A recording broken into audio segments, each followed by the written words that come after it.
Hello दोस्तों, आप लोग कैसे हैं। उम्मीद करते हैं आप लोग अच्छे होंगे और पढ़ाई आप लोग जोर तोड़ से कर रहे होंगे। तो आपका बोर्ड एग्ज़ाम बहुत जल्द ही होने वाला है। तो आप लोग क्या कीजिए, अभी आप रिवीजन कीजिए। बोर्ड एग्ज़ाम आपका बहुत नज़दीक आ गया है। तो आप लोग क्या कीजिए, एग्ज़ाम को पूरा प्रिपरेशन कीजिए और एग्ज़ाम को अच्छी तरह से तैयारी कीजिए ताकि आप लोगों को एग्ज़ाम में अच्छे से अच्छे मार्क्स आ सके। तो अभी तक हमारे चैनल पे नए हैं, अभी हमारे चैनल पे पहली बार आप देख रहे हैं मेरा वीडियो, तो आप चैनल को सब्सक्राइब कर लीजिए और नोटिफिकेशन में कर लीजिए ताकि आने वाला वीडियो का नोटिफिकेशन सबसे पहले आप तक पहुंच सके। तो हम अभी जो आप लोगों को क्वेश्चन, हिंदी का ऑब्जेक्टिव क्वेश्चन आपको 50 वो बताने वाले हैं, वो आपको मोस्ट इंपॉर्टेंट होगा, जो कि बोर्ड एग्जाम में 100% आने का चांसेज होगा। ये क्वेश्चन में आप लोगों को एक खास बात ये है कि इसमें 4 ऑप्शन नहीं दिया हुआ है, आपको डायरेक्टली आंसर हम बताने का प्रयास करते हैं। इसलिए आंसर बताते हैं ताकि आप लोगों को जब भी एग्जाम में जाएं तो वहाँ कोई कन्फ्यूजन आपसे नहीं हो पाए। तो बात हम कर लेते हैं एक का क्वेश्चन की। तो हम टोटल 50 क्वेश्चन इस वीडियो को कवर करेंगे। इस वीडियो में हम आप लोगों को 50 क्वेश्चन कवर करेंगे। तो 50 क्वेश्चन आप लोगों को ज़रूर याद हो जाएगा। आप लोग को हम सरल भाषा में बताएंगे ताकि आप लोगों को ऐसा माध्यम बताएंगे ताकि आप लोगों की जो भी क्वेश्चन याद नहीं होगा वो भी क्वेश्चन आप लोगों को याद हो जाएगा। तो आप लोग ज़रूर वीडियो को पूरा वॉच कीजिए, पूरा वीडियो अंत तक जरूर देखिए। अगर थोड़ा सा वीडियो देखिए अगर चले जाते हैं तो आप लोगों को नहीं क्वेश्चन ये समझ में आने वाला है। तो वही जितना भी क्वेश्चन आप पूछ बता रहे हैं आप देखिएगा, एग्जाम में जाइएगा या तो क्वेश्चन पेपर उठाइएगा तो आप लोगों के ये सब क्वेश्चन आपको रिपीटेड होता है। तो ज़्यादा फोकस क्या करना चाहिए हम लोगों को, अभी जो इम्पोर्टेंट होता है, जो बहुत ज़्यादा चांस होता है, तो हम आपको मॉडल पेपर, सरकारी जो मॉडल पेपर आया है उससे सबसे क्वेश्चन ले करके सोचे कि भाई कौन सा क्वेश्चन आप लोगों को एग्जाम में पूछा जाएगा हिंदी में, तो वही क्वेश्चन हम बताने का प्रयास करते हैं।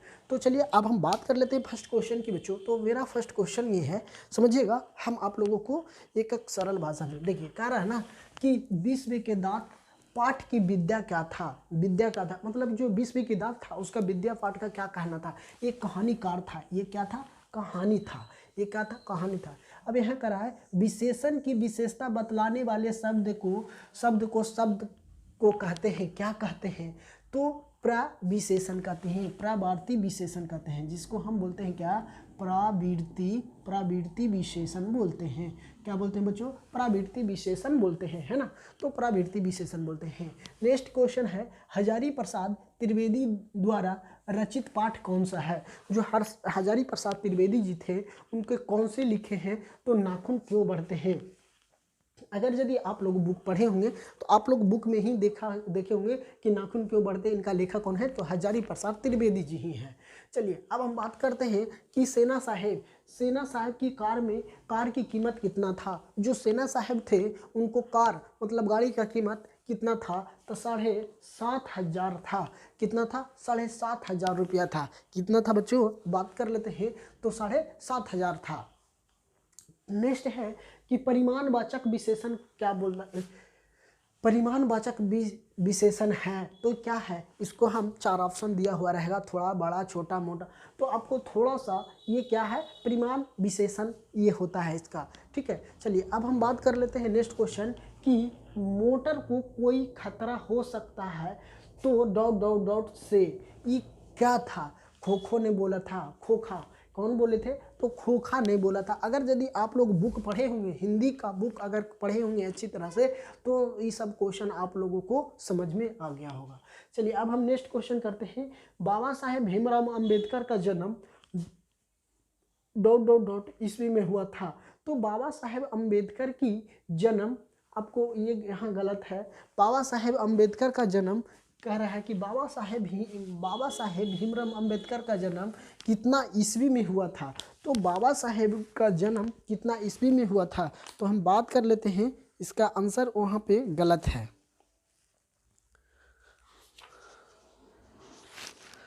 एक मिनट हम आप लोगों को बताते हैं।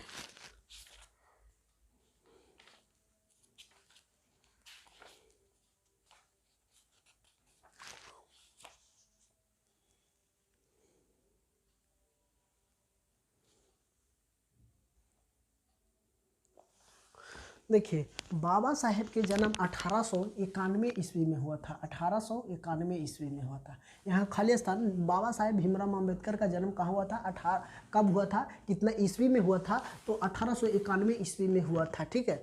चलिए नेक्स्ट है, नाखून का प्रतीक क्या होता है? नाखून का प्रतीक क्या होता है?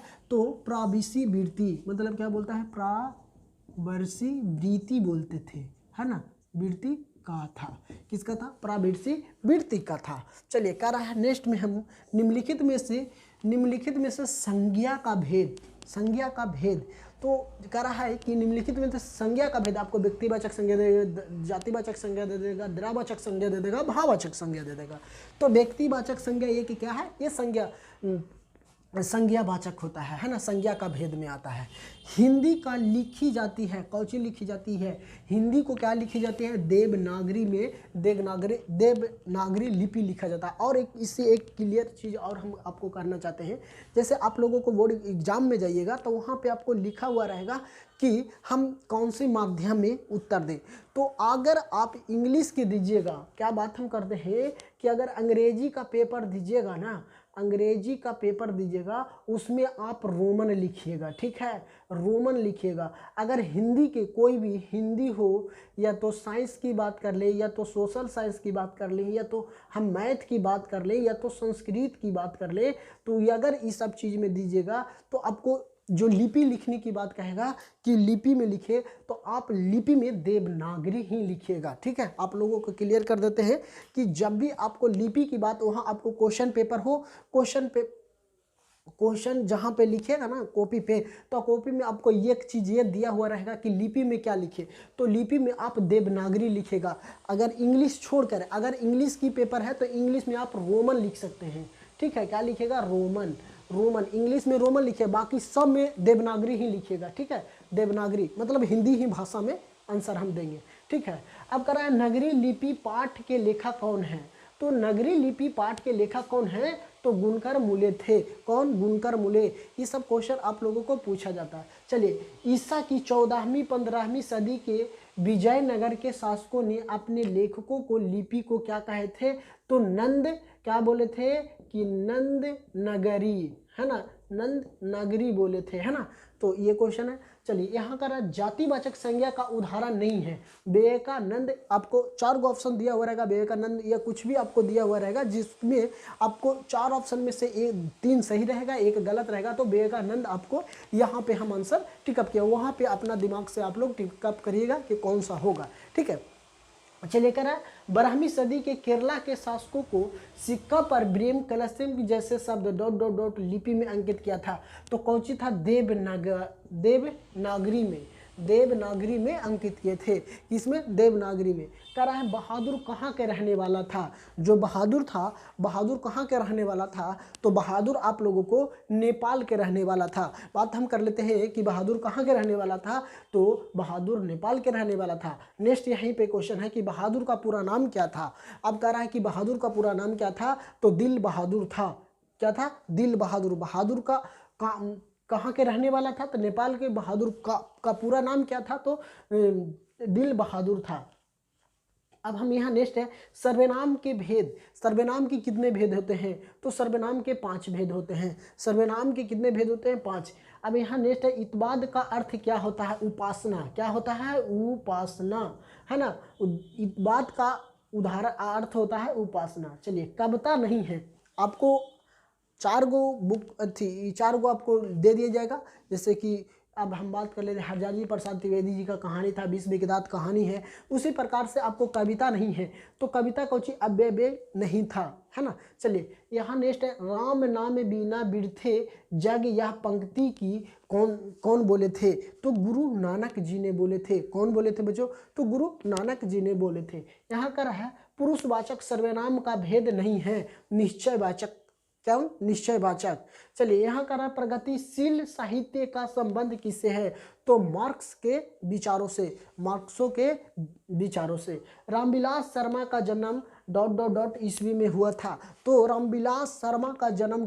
ईस्वी में हुआ था। तो कितना ईस्वी में हुआ था? 1912 ईस्वी में हुआ था। रामविलास शर्मा जी का जन्म कब हुआ था? 1912 ईस्वी में हुआ था।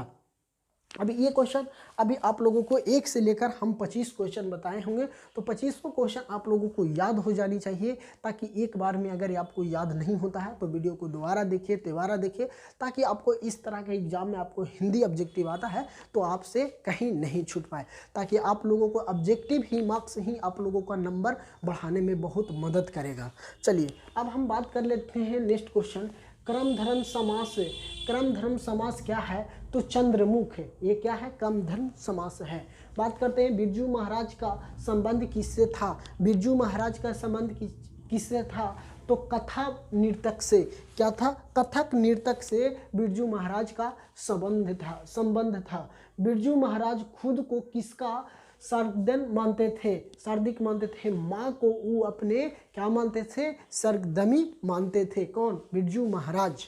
चलिए अब कहानी है, आपको 4 को दे देगा तो ये इसमें कहानी है, तो आपको ये इतने ही क्वेश्चन में आपको इतना ही लिखेगा कहानी, तो आप मार दीजिएगा बहादुर। ठीक है, इसको मैं आंसर क्या मार दीजिएगा? बहादुर। ये बहुत बार रिपीटेड क्वेश्चन है, आपको हम बहुत बार ये क्वेश्चन पूछा गया। आप अगर क्वेश्चन बैंक नहीं है, आप क्वेश्चन बैंक उठा के देख लीजिएगा, इसको कहानी है तो इसमें से बहुत मतलब हर एक बार मतलब 2-3 साल लगातार इसको क्वेश्चन को पूछा गया है।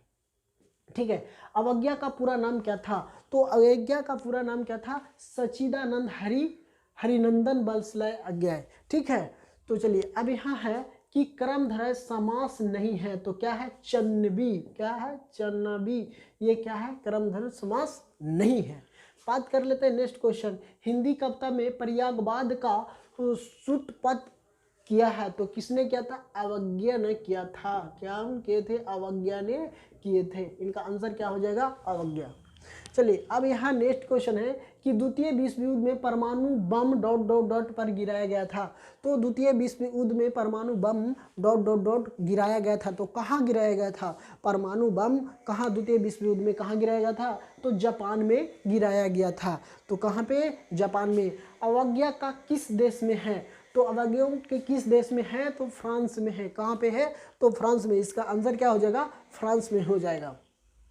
चलिए अब यहाँ नेक्स्ट क्वेश्चन है कि लेखक के पिता ने कितनी मछलियाँ खरीदी थी? लेखक के पिता ने कितनी मछलियाँ खरीदी थी? तो लेखक के पिताजी ने 3 मछली खरीदे थे।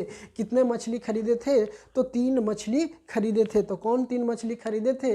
तो लेखक ने। अब नेक्स्ट है कि जहाँ दोनों पद प्रधान हो ... समास होगा। तो कह रहा जहाँ दोनों पद प्रधान हो ... समास होगा, तो कौन सा समास होगा? द्वंद्व समास हो जाएगा। इसका आंसर क्या हो जाएगा? द्वंद्व समास हो जाएगा हमको। जहाँ दोनों पद प्रधान हो वो ... वहाँ कौन सा समास होगा? तो द्वंद्व समास हो जाएगा। अब हम बात कर लेते हैं नेक्स्ट है कि लेखक अपने पिता से क्या मांगना चाहता था? लेखक अपने पिता से क्या मांगना चाहता था? तो लेखक अपने पिता से मछली मांगने की बात कर रहा था। कि क्या चीज़ मांगने की बात कर रहा था बच्चों? तो मछली मांगने की बात कर रहा था। नेक्स्ट है कि तसुपर बाघों में शाह की उपाधि प्राप्त हुआ था। तासुपर बाहों में शाह की उपाधि प्राप्त हुआ था, तो शहनाई को। किसको प्राप्त हुआ था? तो शहनाई को। अब हम इसी में नेक्स्ट क्वेश्चन है कि बिस्मिल्लाह खान का संबंध किससे था? तो बिस्मिल्लाह खान का संबंध शहनाई वादक से था ही। किससे था? तो बिस्मिल्लाह खान को शहनाई वादक से ही संबंध था। नेक्स्ट है विद्यालय का संधि विच्छेद कीजिए। विद्यालय का संधि विच्छेद कीजिए। तो विद्यालय का संधि विच्छेद करना तो क्या हो जाएगा हमको? विद्या जोड़ आलय हो जाएगा। क्या हो जाएगा? विद्या जोड़ आलय हो जाएगा। क्या हो जाएगा? विद्या जोड़ आलय हो जाएगा। आपको इस टाइप का सवाल पूछा जाता है, विद्यालय हो महेश हो, रमेश हो, दिनेश हो, इस सब के संधि विच्छेद करने में पूछ लिया जाता है। नेक्स्ट है कि संधि के भेद। संधि की भेद की बात करते हैं तो संधि कितने प्रकार के होते हैं? संधि 3 प्रकार के होते हैं। कौन कौन? स्वर संधि होता है, स्वर संधि होता है, व्यंजन संधि, विसर्ग संधि। संधि कितने प्रकार के? तो संधि 3 प्रकार के। तो कौन कौन? अगर बात करें, आपसे पूछ ले जाएगा संधि के भेद लिखें, भेद कितने हैं? तो 3 हैं। अगर पूछ ले जाए कि संधि कितने प्रकार के हैं, तो स्वर संधि, व्यंजन संधि, विसर्ग संधि। आपको से एक लॉन्ग क्वेश्चन भी आपको पूछ लिया जाएगा 2, 3, 5 नंबर में कि स्वर संधि के परिभाषित कीजिए और उनको प्रकारों को परिभाषित कीजिए। तो अगर हम संधि का भेद का परिभाषा कर देंगे, उसके बाद लिख देंगे संधि 3 प्रकार की होता है। तो संधि कौन कौन होता है 3 प्रकार, तो लिख देंगे स्वर संधि, व्यंजन संधि, विसर्ग संधि, और उसके बाद हम तीनों को परिभाषित कर देंगे, एक एक उदाहरण दे देंगे, तो हमको क्या हो जाएगा आंसर। कह रहा है ज्योतिमस से उदाहरण क्या है, डॉट डॉट डॉट का उदाहरण किसका है, ज्योतिमस को, तो विसर्ग संधि का ये उदाहरण है। चलिए नेक्स्ट है कि धरती कब तक घूमने का पाठ के लेख का है, तो ये क्वेश्चन है कि धरती कब तक घूमेगी, ये किस पाठ से लिया, किस पाठ के लेखक है, इनका लेखक का नाम क्या है, तो सावरदाई थे। कौन थे, तो सावरदाई थे, है ना, सावरदाई थे। चलिए नेक्स्ट है दृढ़ते विश्वास कहानी के प्रमुख पात्र कौन है, दृढ़ते विश्वास कहानी के प्रमुख पात्र कौन है, तो दृढ़ते विश्वास की प्रमुख पात्र कौन है, तो लक्ष्मी थे। कौन थे, लक्ष्मी थे। यहाँ है अनुजा शब्द में उपसर्ग कौन है, तो अनुजा शब्द में अनु उपसर्ग है। अगर हम बात कर लेते हैं अनुजा है, या तो अनुसार हो, या तो अनुपरिमाण हो, अनुक्रम हो, तो सब में ये सब शब्द में कौन सा प्रत्यय आ रहा है, तो अनु प्रत्यय आ रहा है। दंपत्ति डॉट डॉट डॉट कहानी का पात्र है, तो किसके है, दंपत्ति डॉट डॉट डॉट कहानी की पात्र है, तो किससे है, तो नगर से है। ये इसका आंसर क्या हो जाएगा, नगर से है। तो आप लोगों को हम पूरा वीडियो 1 से लेकर हम 50 क्वेश्चन आप लोगों को इस वीडियो में कवर किए हैं। तो आई होप ये वीडियो आप लोगों को पसंद आया होगा। तो अगर पसंद आता है तो चैनल को अभी तक सब्सक्राइब नहीं किए तो हमारे चैनल को सब्सक्राइब कर लीजिए और नोटिफिकेशन में रखिए, ताकि आने वाला वीडियो का नोटिफिकेशन सबसे पहले आप तक पहुँच सके, ताकि बोर्ड एग्जाम में आपको अच्छे से अच्छे मार्क्स पहुँच सके। तो थैंक यू दोस्तों, फिर मिलते हैं आप लोगों को कुछ नए कक्षा में।